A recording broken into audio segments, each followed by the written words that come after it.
Bonjour, bonsoir, je m'appelle Morgane Beauvais et dans la vie, je suis sexothérapeute.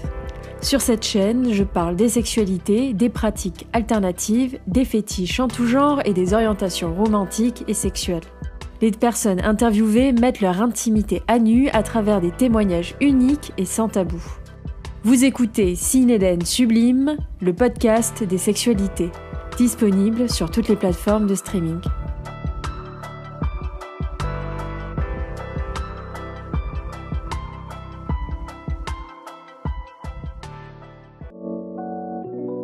Cet épisode présente le témoignage de Orla, dominatrice et étudiante en psychologie, qui va nous parler de sa part de masochisme qui vibre en elle. Elle nous parlera aussi de son parcours, de sa vision et des clichés qui collent à la peau du BDSM depuis toutes ces années. Elle en profitera aussi pour vous partager les définitions de tous ces termes que l'on peut voir dans le BDSM, afin que les plus novices d'entre vous aient toutes les clés de compréhension de ce sujet. Je vous souhaite une bonne écoute.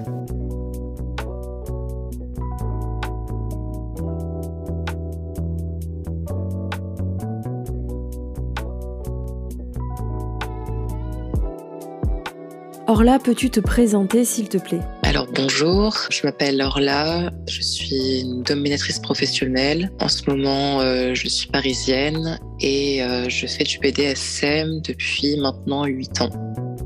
Avant que l'on rentre dans le vif du sujet, il y a 4 mots que je souhaiterais que tu puisses nous définir. Le mot sadique, masochiste, soumis et fétichiste. Alors avec tes mots, peux-tu nous donner une courte définition, une explication de ces thématiques-là, afin que l'on puisse ensuite mieux comprendre nos échanges par la suite ? Alors le masochisme, c'est le fait d'éprouver de l'excitation, du plaisir sexuel dans la douleur. Après, ça c'est la définition de base. Après, je connais des gens qui se définissent comme masochistes et qui n'ont pas nécessairement du plaisir sexuel en fait dans la douleur. Ils peuvent apprécier la douleur sans que pour eux ce soit nécessairement quelque chose de sexuel en fait. Par exemple, des personnes asexuelles qui vont aimer certaines douleurs, mais pas nécessairement leur donner une signification sexuelle. Le sadisme, c'est le pendant du masochisme. C'est le fait d'éprouver de l'excitation sexuelle dans le fait de faire mal à quelqu'un. Et là, dans cette définition, on parle bien sûr de douleur consensuelle. Voilà. Et pareil qu'avec les masochistes, on peut apprécier la relation masochiste-sadique sans nécessairement que ce soit considéré comme quelque chose de sexuel. Ça peut avoir une autre coloration, on va dire. Alors quelqu'un de soumis, pour moi, c'est quelqu'un qui apprécie le rapport de pouvoir consensuel entre une personne dominante et une personne soumise. Donc l'idée, c'est de donner une partie de son pouvoir à une personne dominante et de s'abandonner entre ses mains, en fait, de laisser cette personne guider la personne soumise, de lui faire suffisamment confiance à quelqu'un pour s'abandonner et dans les limites qui ont été posées en amont. Et voilà, donc une personne dominante, c'est quelqu'un qui apprécie ce genre de rapport de pouvoir dans un contexte sexuel ou pas. D'ailleurs, encore une fois, en fait, c'est pas nécessairement sexuel en fait. Quelqu'un de fétichiste, c'est quelqu'un qui, la définition classique, c'est quelqu'un qui ne peut éprouver de l'excitation sexuelle qu'avec une fixation sur un objet.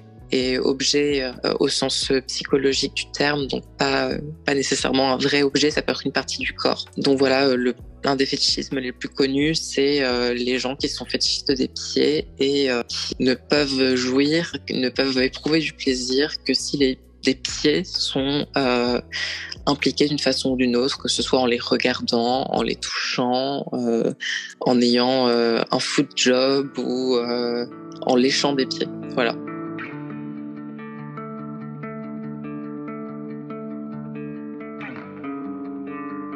Tu m'as dit être dominatrice, switch. Est-ce que tu peux nous définir le mot switch ?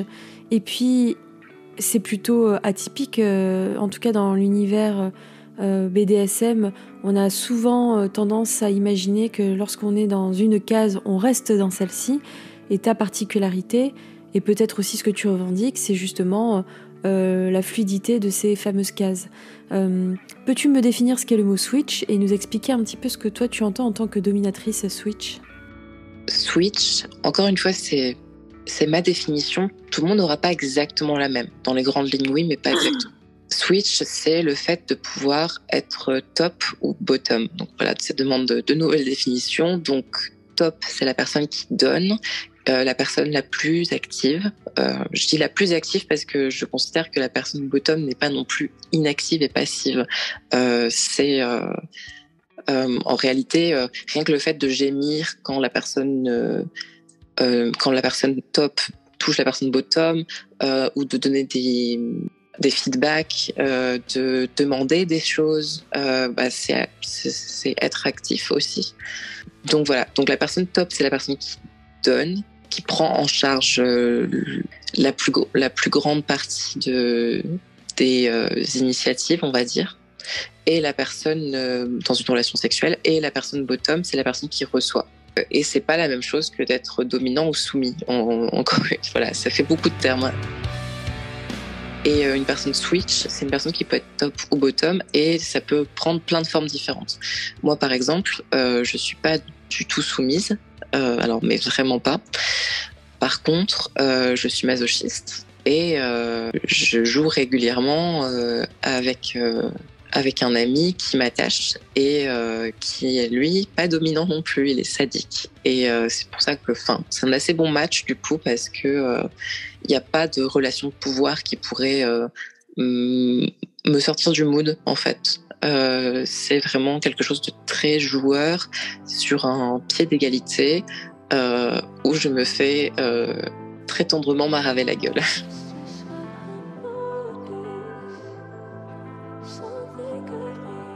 Justement, qu'est-ce qui t'attire, qu'est-ce qui te plaît dans le masochisme ?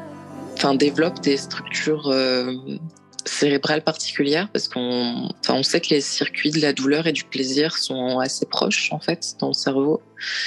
Et moi, c'est vrai que pas toutes les douleurs, mais les douleurs qui ont un certain cadre, et certaines douleurs me donne du plaisir, en fait. C'est-à-dire qu'il y a des douleurs qui sont agréables, mais si je me cogne le petit orteil dans une table basse, je ne vais pas jouir.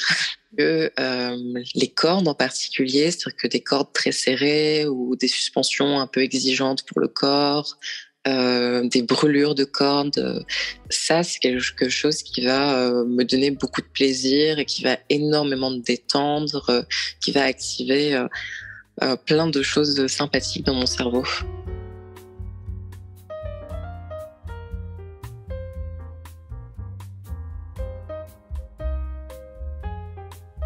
À quel moment tu t'es rendu compte de cette attirance pour le masochisme ? À quel moment tu t'es dit, tu as posé ce mot ?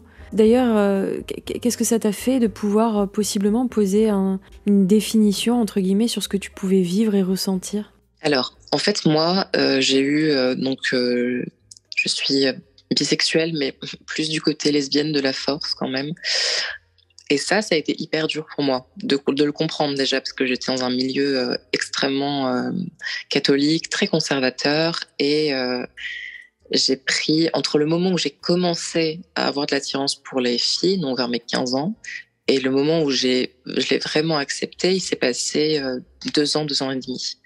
Donc ça, c'était 2 ans et demi vraiment difficile, parce que j'étais perdue, je comprenais pas ce qui m'arrivait. J'avais l'impression que j'étais une espèce de monstre et que personne n'était comme moi. Donc j'osais en parler à personne, parce que j'avais aucune représentation d'homosexualité dans mon entourage ou dans les médias que je consommais. Et à partir du moment où j'ai accepté ça, rien ne m'a déphasé, en fait. Tout était plus simple. C'était tellement sortir du cadre qu'on m'imposait déjà, que découvrir après que j'étais pas uniquement lesbienne, j'étais bi, ok, c'était déjà, c'est déjà beaucoup plus facile. Et puis ensuite découvrir que j'étais polyamoureuse, pareil, ça a été très simple. Et hyper naturel. Et pareil, en fait, découvrir que j'étais sadomasochiste, que j'aimais la domination, et que voilà, je n'avais pas une sexualité conventionnelle parce que ma sexualité j'allais faire un anglicisme, ma sexualité a commencé de façon non conventionnelle, de façon kinky, BDSM. En fait, ça a été juste naturel et je me suis posé aucune question, en fait.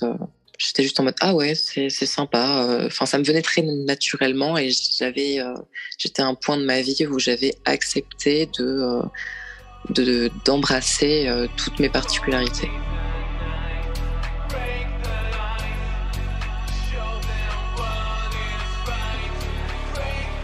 Justement, ces fameuses particularités dont tu parles, est-ce qu'elles font partie au quotidien de ta vie, de ton intimité, de ta sexualité ? Quel est ton rapport à la sexualité et quelle place prend-elle dans ta vie ? J'ai plusieurs partenaires sexuels et des partenaires aussi de kink. C'est-à-dire que j'ai une de mes relations que je considère comme une relation qui est très importante, très structurante dans ma vie. C'est une relation qui est ni sexuelle ni romantique, mais qui est une relation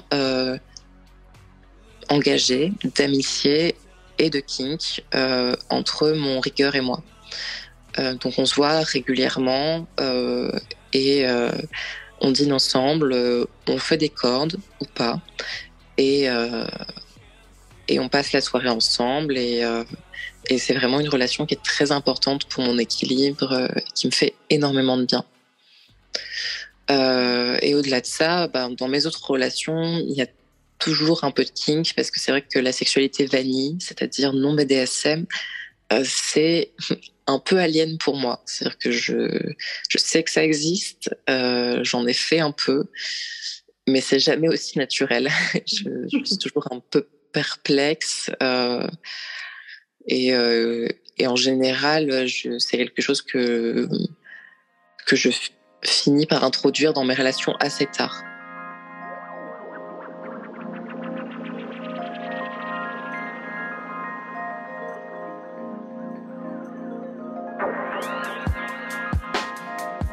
Les partenaires que tu rencontres sont en adéquation avec tes désirs et tes envies. Est-ce que c'est quelque chose qui est évident dès le départ ? Ou alors parfois tu as été amené à rencontrer des personnes qui justement sont vanilles et donc ne connaissaient pas et ne comprenaient peut-être pas forcément ce que toi tu pouvais vivre dans ta sexualité ? Oui, j'ai beaucoup de chance parce qu'en fait, déjà j'habite Paris. Et quand on a des modes de vie alternatifs, c'est quand même pratique d'habiter dans une grande ville. Et en fait, après tout le monde autour de moi est kinky ou au moins à l'aise avec le kink, avec le BDSM. Donc les seules personnes qui sont pas très à l'aise avec ça, c'est mes parents. J'avais aucune intention de leur en parler. Ce qui s'est passé, c'est que ils ont pris des nouvelles après une longue période sans se parler. Ils m'ont demandé ce que je faisais dans la vie. Je savais pas trop quoi faire. Je savais pas s'il fallait que je leur mente ou pas. J'avais pas envie de mentir. J'avais pas nécessairement envie de leur dire la vérité non plus, donc je me suis retrouvée un peu coincée à juste ne rien répondre.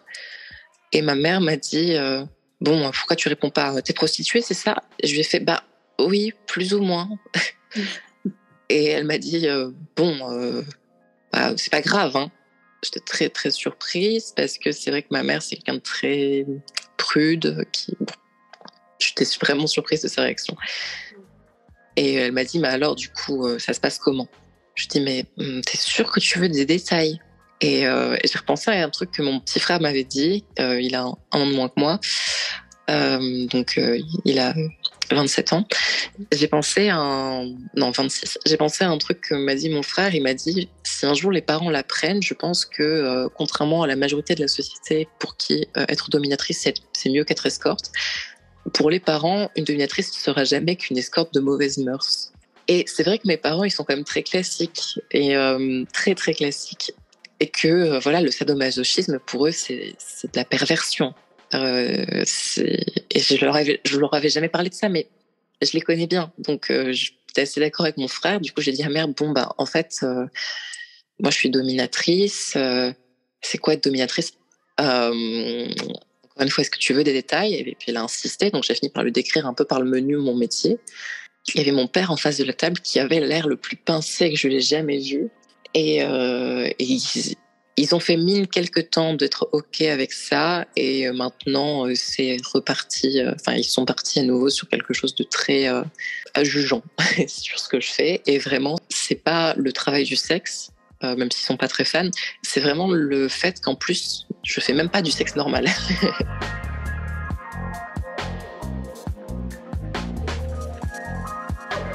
Merci de nous partager ce bout de ton intimité. C'est vrai que c'est le genre de témoignage assez rare et en même temps qui, je pense, peuvent résonner chez beaucoup de personnes. Comment aujourd'hui tu vis la réception de cette information vis-à-vis de tes parents? Mes parents m'ont mis à la porte quand j'avais 20 ans parce que je suis sortie avec une personne non binaire assignée fille, donc pour eux une fille, je vois absolument la différence. Et oui, le fait que je sorte avec pour eux une fille, ça a été quelque chose qui les a totalement dévastés. Ils ont réagi de façon très tragique par rapport à ça. Et on ne s'est plus parlé pendant 6 ans. Donc, en 6 ans, mes attentes vis-à-vis d'eux sont progressivement descendues proche du néant. Donc, je suis un peu triste qu'ils ne me comprennent pas, mais en même temps, c'est rien de nouveau, quelque part.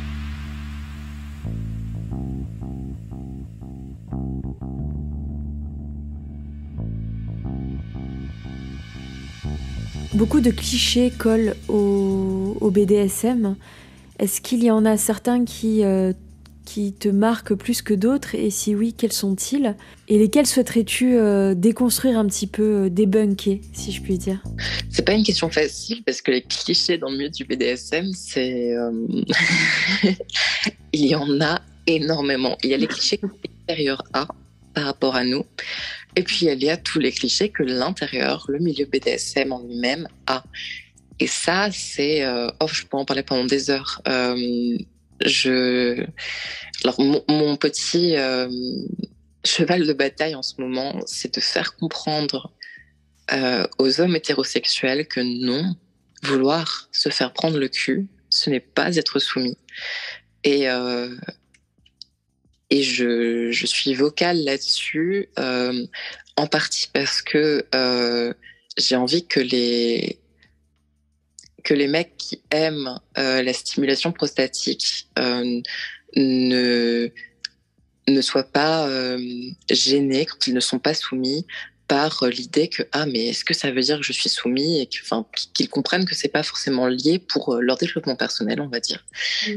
Mais également parce que je suis assez agacée par le nombre de clients qui viennent vers moi avec la demande de se soumettre analement parce que pour eux, la personne qui se fait pénétrer est la personne dominée. Et je ne suis tellement pas d'accord avec ça. Et très souvent, les hommes qui me demandent ça sont des gens qui, comme on dit, top from the bottom, c'est-à-dire que ils sont dans la position de bottom, donc la personne qui reçoit, mais en réalité, ils passent leur temps à faire des demandes et ils sont... ils m'imposent leurs fantasmes. C'est-à-dire que, par exemple, ils vont dire « Oh, maîtresse, je suis votre pute ». Et je vais leur dire mais tu sais que c'est toi qui m'as payé, en fait. Donc, moi, je suis travailleuse du sexe, donc vulgairement pute, en fait. Toi, t'es juste une salope en formation. Je dis, voilà, t'es une slut in training. Tu n'es pas une pute, tu n'es pas une professionnelle, et par ailleurs, je doute que tu aies les capacités de faire mon métier. Merci bien.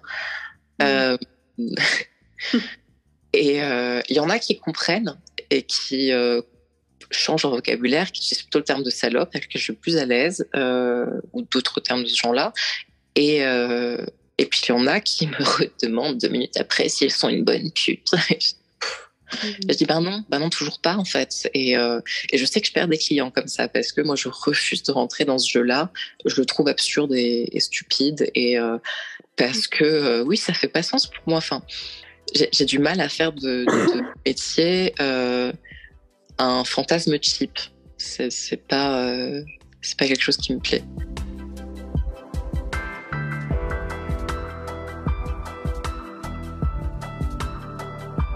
Qu'est-ce que tu penses de ces personnes qui ont tendance à minimiser le travail des dominatrices, enfin des doms, et puis qui pensent que, comme peuvent peut-être le penser tes parents ou d'autres personnes d'ailleurs, que le BDSM, la domination, la soumission, c'est de la perversion et que ces gens-là ont un souci et devraient aller se faire soigner.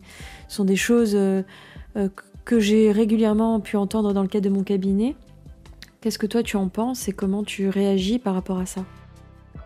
Je trouve ça dommage. Il passe à côté de beaucoup de plaisir potentiel et d'exploration de soi. Et je trouve que...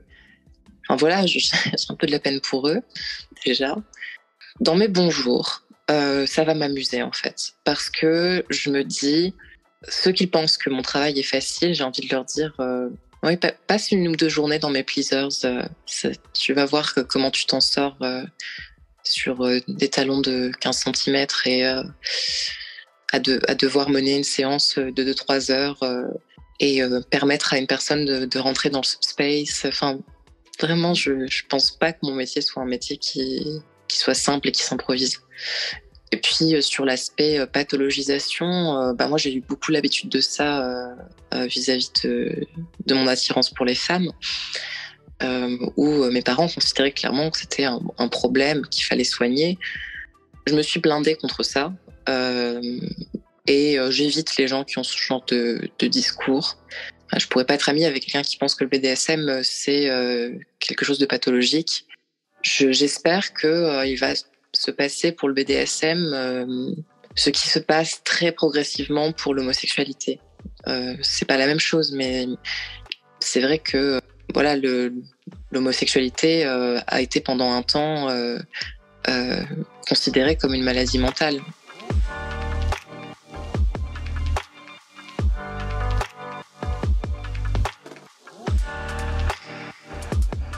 Par rapport à la pathologisation, beaucoup de clients, quand on discute après la séance, me demandent si je sais d'où ça vient. Surtout quand ils savent que je fais des études de psychologie, ils me demandent mais...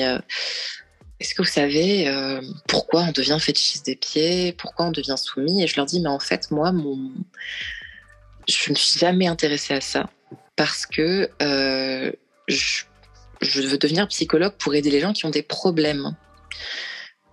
Et je ne considère pas que ce soit un problème. C'est un problème qui peut être social. Si voilà, on a du mal à trouver...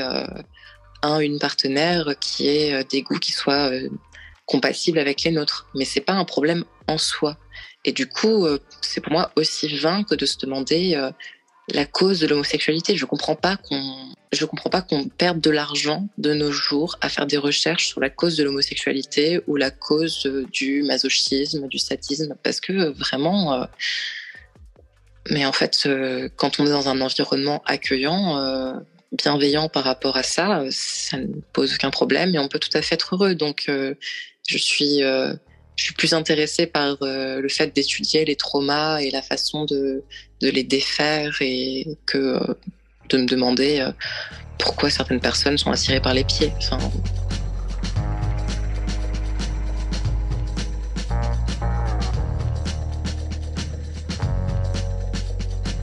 On arrive bientôt à la fin de ce podcast et j'aimerais bien qu'on revienne sur ce que l'on peut appeler ta particularité, entre guillemets, ton titre et ton travail de domina et en même temps ton rapport à la douleur et à donner la douleur. Tu me disais être fière de ça puisque c'est ce qui fait ta particularité, notamment dans ce cadre-là, et que ça faisait aussi partie de tes qualités de domina. Est-ce que tu peux m'expliquer un petit peu pourquoi ? Qu'est-ce que le sadomasochisme implique dans ton travail de domina et inversement, comment tu vis, comment tu gères ça, comment tu le ressens ? je pense que mon masochisme, ça m'aide en tant que dominatrice parce que tous les sévices que je fais subir de façon consensuelle à mes soumis ou aux masochistes qui viennent entre mes mains, je les connais, je les ai vécus et pour beaucoup, je les apprécie. Et du coup, je peux savoir plus exactement doser la douleur que je leur transmets. Je peux savoir, enfin voilà, je sais que un coup de fouet fait plus mal qu'un coup de martinet, ce genre de choses. De toute façon, la majorité des dominatrices professionnelles que je connais ont testé, qu'elles soient masochistes ou pas, les différents instruments, voilà, un petit coup pour voir. Je sais que voilà, c'est classique si on a un nouvel instrument d'impact, au moins de se donner un petit coup sur la cuisse pour avoir une idée du genre de sensation qu'on va donner à la personne qui reçoit. Mais moi, du coup, c'est vrai que c'est pas juste un petit coup. C'est-à-dire que la plupart des outils que j'utilise sur mes soumis et les masochistes, c'est des outils que j'ai pas mal utilisés. Et ça me permet d'avoir de l'empathie pour eux et de d'autant plus apprécier. C'est-à-dire que dans le polyamour, on a un terme qui s'appelle la compersion, qui est le fait d'être heureux quand quelqu'un qu'on apprécie est heureux. Je ressens un peu ça avec les soumis et les masochistes parce que quand je leur fais mal, en tout cas, parce que si je leur fais mal, j'ai à la fois du plaisir à leur faire mal parce que je suis sadique et du plaisir à leur faire mal parce que je suis masochiste et que mes neurones miroirs sont tout contents que ça s'active et que je ressens leur plaisir. Et c'est vraiment particulièrement chouette pour moi, du coup.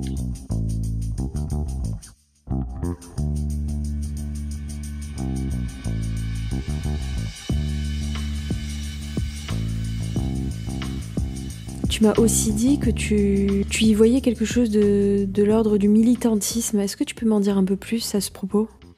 Oui, parce que je suis fatiguée de tous les clichés qu'il y a autour des dominatrices. C'est-à-dire que j'en ai marre de toutes ces phrases qui commencent par « une vraie dominatrice doit ». Je pense qu'une vraie dominatrice doit être dans un rapport consensuel d'échange de pouvoir avec une personne soumise ou en tout cas bottom. Et au-delà de ça, non, une vraie dominatrice n'a aucune obligation à porter du latex, du cuir, des talons. Ou voilà, une vraie dominatrice peut switcher, oui, et que il y a 1000 façons de vivre des rapports DS. Et on en discutait avec une copine, par exemple.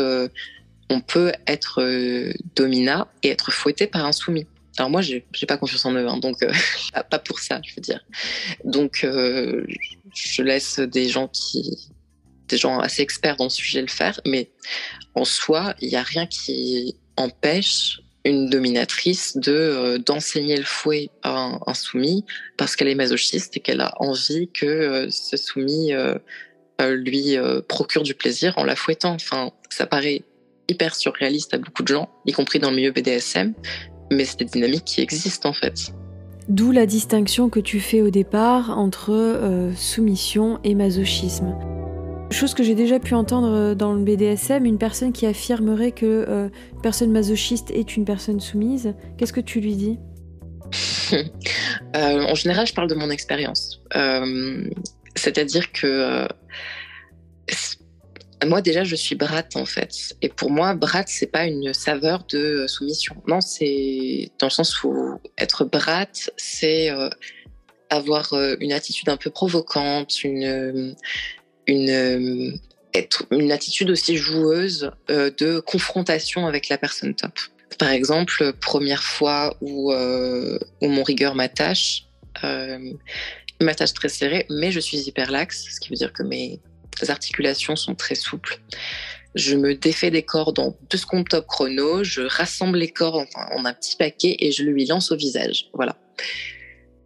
Et ça l'a beaucoup fait rire et je me suis... je me suis fait attacher beaucoup plus serré et là j'ai plus pu m'échapper et ça typiquement c'est pas une attitude soumise en fait. C'est pas non plus un manque de respect. Enfin je veux dire c'est simplement qu'on a cette relation joueuse où on se fait tourner en bourrique mutuellement parce que lui aussi, il a un côté un peu brat dans sa domination et je peux avoir un côté brat dans ma domination. Et puis pour conclure, en fait, on peut être masochiste et ne pas aimer le protocole et puis ne pas avoir envie de ce rapport de pouvoir, d'appeler quelqu'un maîtresse ou maître, et d'être dans un rapport égalitaire avec la personne sadique. D'autant plus que, par exemple, moi, en fait, beaucoup de mes partenaires sont switch, pas tous, mais beaucoup, et que du coup, on peut, je veux dire, j'ai déjà fait un concours de gifles avec une amoureuse. Et personne n'est soumis dans l'histoire. On se met des gifles à tour de rôle. Enfin.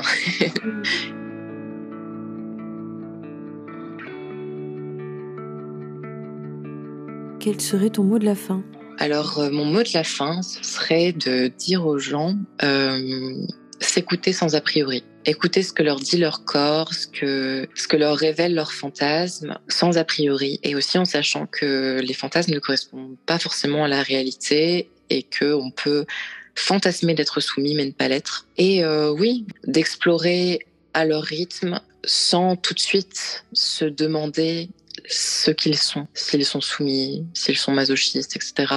Juste explorer les sensations, explorer le monde des fantasmes, sans trop s'inquiéter au début de ce que ça veut dire d'eux. Et tout ça n'est pas si sérieux et ce n'est pas quelque chose finalement de dramatique non plus. D'être un homme et d'avoir envie de se faire pénétrer, d'être une femme féministe et de se découvrir soumise.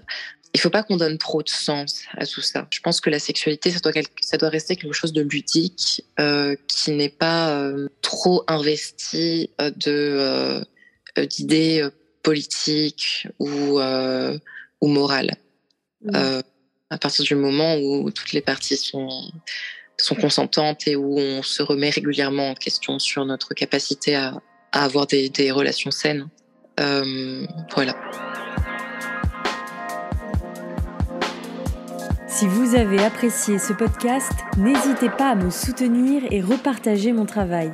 Je vous invite à découvrir les nombreuses thématiques que j'aborde sur l'intimité, les relations, les pratiques sexuelles en tout genre, à travers des témoignages uniques et surtout sans tabou. Ces podcasts sont disponibles sur votre plateforme de streaming préférée en cherchant Sin Eden Sublime. Avez-vous déjà envisagé une sexothérapie ? Vous vous interrogez peut-être sur votre intimité, vous rencontrez un problème avec votre sexualité seule ou en couple, vous êtes au bon endroit. En tant que sexothérapeute, j'accompagne toutes les personnes désireuses d'avancer vers le mieux-être. Rendez-vous sur sinedensublime.com pour prendre rendez-vous.